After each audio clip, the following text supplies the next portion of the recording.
Did you know you could become the strongest version of yourself by eating plants? We all think that we need to stock up on steak and meat to get stronger. Many of my clients come to me thinking this way.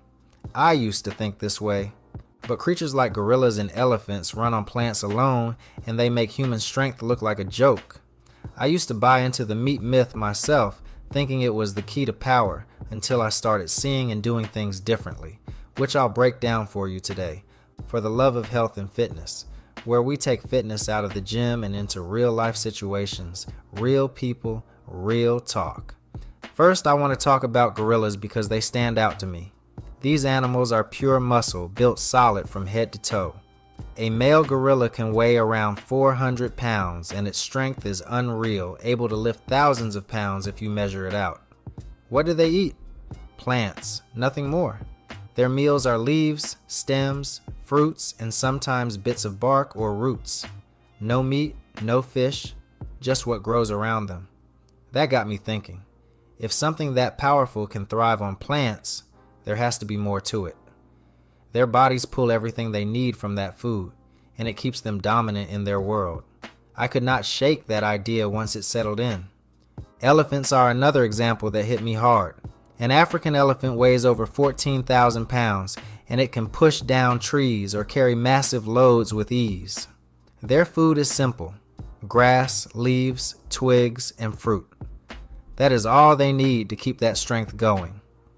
I started picturing them lumbering through the savannah, never needing a bite of meat to stay that tough. It made me stop and consider what I had always assumed. These animals are not weak or breaking down. They rule their environments, and their diets are stuff I could find right here in Nevis, like the fruit trees by my house or the grass fields nearby. It started cracking open this belief I had held onto for years. That belief was the big misconception we all hear. Strength comes from meat. Growing up in the Caribbean, I ate my share of stewed chicken and fish broth. Those meals were part of my life, and I figured they were why I could lift what I did. At Health is Wealth Fitness Center, I used to think the same about anyone walking through the door. More meat meant more muscle, or so I believed. Then I started questioning it. If gorillas and elephants can be that strong without touching meat, why was I so sure it was the only way? The more I thought about it, the less it added up. Plants were doing something big for these animals, and I wanted to see if that could work for me too. So I turned to what plant-based eating means for humans, starting with how it supports muscle growth. Protein is the first thing that comes up because everyone ties it to strength. I used to wonder how I could get enough without a piece of pork or snapper. Turns out that plants have it covered. A cup of cooked lentils has plenty of protein, enough to make a difference. Peanuts or almonds add more with just a handful.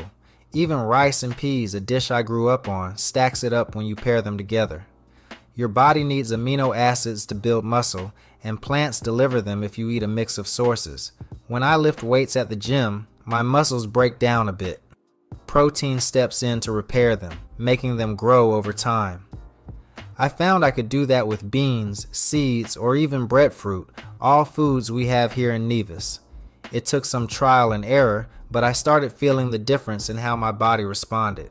Building strength with plants isn't just about protein, though. It's about consistency and giving your muscles what they need to recover.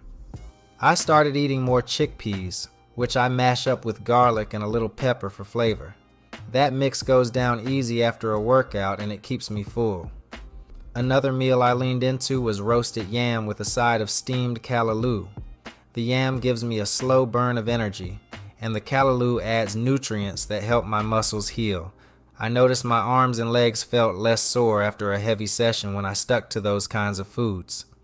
It wasn't instant, but over weeks I could push harder during my workouts without crashing.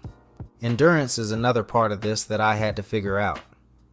Living in the Caribbean means staying active, whether I'm walking on the beach or hiking up Nevis Peak. That takes energy, and plants are full of it. Carbohydrates are what keep me going, and they are in everything from sweet potatoes to mangoes. A good-sized sweet potato fuels me for hours. Bananas, which grow all over the island, give me a quick boost when I need it. Those carbs turn into energy my body can use, keeping my heart and lungs steady so I don't tire out fast. I started carrying a couple of bananas with me when I head out for a long walk. It keeps me moving without that heavy feeling I used to get from meatier meals. When I swapped in more plant carbs, I could go longer before my legs started begging for a break. Now, I'm not here to say meat is off the table forever. I still enjoy a piece of fish now and then, and Caribbean food like curried goat has its place in my heart. But I started adding more plants because it made sense for me. Instead of pork one night, I might stew some jackfruit, which has a texture I like and soaks up spice as well. I chop it up and cook it slowly with onions and thyme, and it feels like a meal I have always known.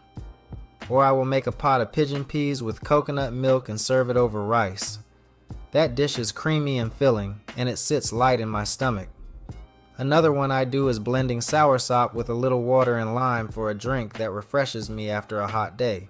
We have so much growing around us in Nevis, like cassava or dasheen, that fits right into this.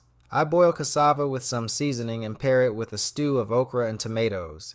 It isn't about changing everything at once, it's about mixing in what works, using what is already here. Getting strong with plants means planning a bit, but it is doable. I make sure I eat enough by keeping my plate varied.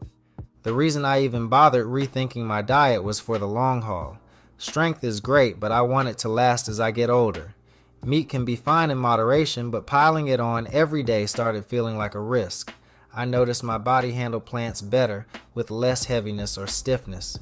In the Caribbean, we deal with heat and health challenges like diabetes already.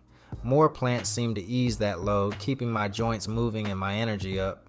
I want to be hiking Nevis Peak in my 50s, not slowing down. Elephants stay strong for decades on their diet, and that stuck with me. I want vitality that holds up, not just power for a few years. If you're thinking about trying this, it doesn't have to be complicated. Add a plant-based meal once a week, like a bowl of pumpkin with beans. I cook mine with a little garlic and pepper, and it tastes like home. Snack on guava or pawpaw instead of something processed.